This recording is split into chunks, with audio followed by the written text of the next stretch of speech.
Logseq versus Anytype, best productivity tool for you. Hey guys, in this video, I am going to show you the difference between Logseq and Anytype to help you decide which one is the best productivity tool for you. So make sure to watch this video till the end and let's get started. So the first thing that you want to do is take a look at Logseq. Over here, Logseq is a knowledge management tool that uses an outliner-based structure with bidirectional linking. After that, it is great for organizing notes, tracking tasks, and managing projects in a structured way. Then it supports Markdown, local storage, and advanced search features. After that, let's check out Anytype. Over here, Anytype is an all-in-one productivity and knowledge management tool with customizable templates, visual workspaces, and strong privacy features.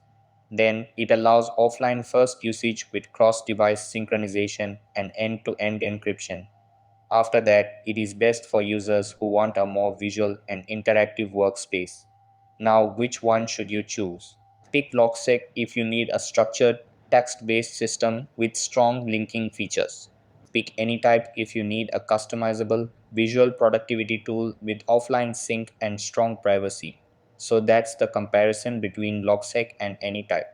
For structured note taking and knowledge management, Logseq is a great choice. But for a highly customizable and interactive workspace, Anytype is the better option. That's all for this video.